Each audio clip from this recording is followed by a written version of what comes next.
When we had the Africa Climate Summit, the biggest conversation that was in that climate summit is about climate finance.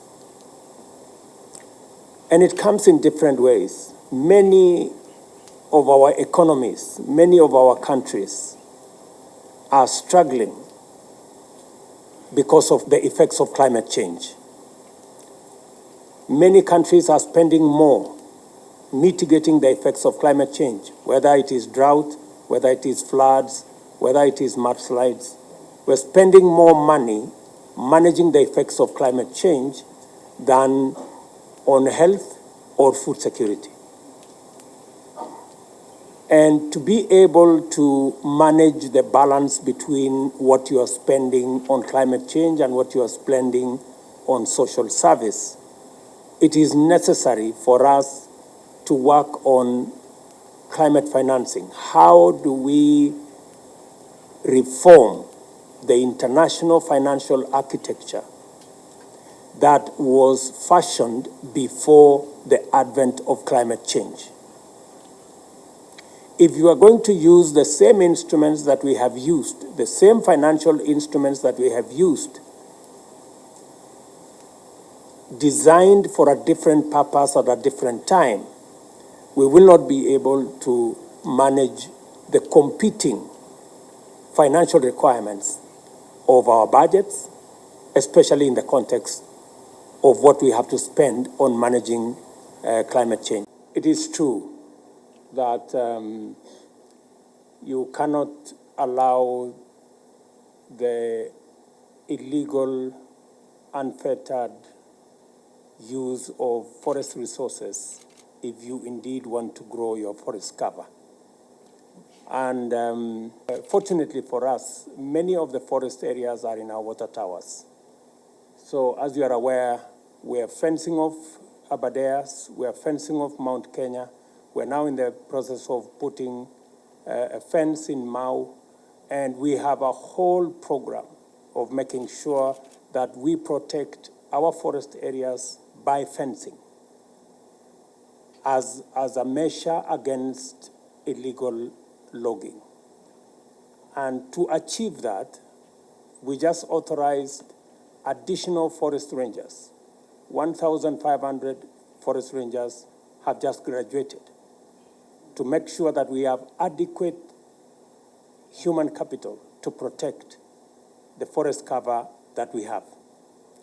We are also increasing the number of those joining our National Youth Service. You heard me announce last month that we're going to increase our enrollment into the National Youth Service, and we are going to convert some of them into the Green Army that is going to engage in making sure that we don't just plant trees, but we grow trees. Many times it's easy to plant, but it is difficult to see them through maturity.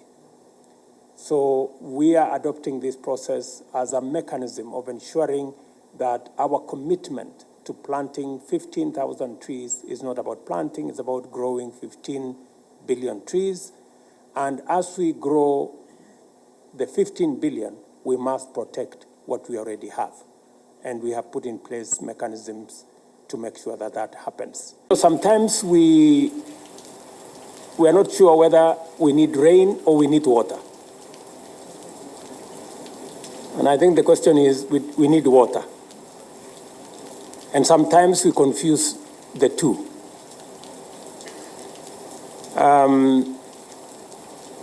Kenya, for example, is 80% arid and semi-arid. Therefore, we don't have much of rain, but I bet you we have enough water.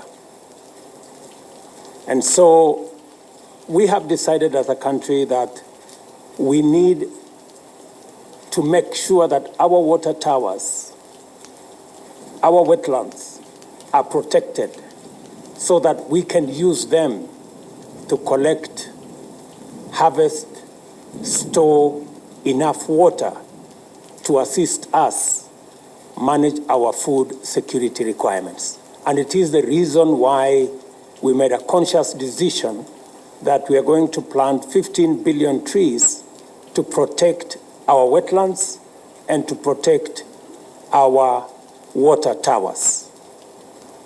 Accompanying the restoration of our water towers and wetlands is the subject of soil health.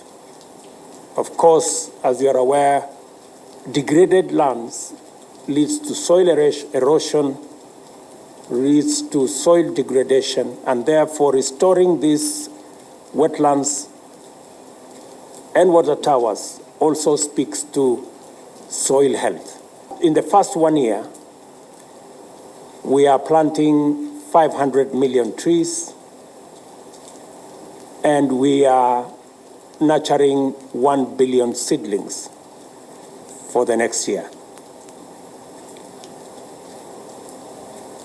The next item is water harvesting. We're building 100 mega dams because we realize that we need water. So whenever we have rain, we should collect as much of it as is possible. And that will speak to what our brothers and sisters in Tanzania are doing, increasing production under irrigation. Our plan is to increase land under irrigation from 600,000 acres to 2 million acres. It is our belief that by so doing, we will not only deal with the challenges accompanying climate change, but we will also enhance our food security.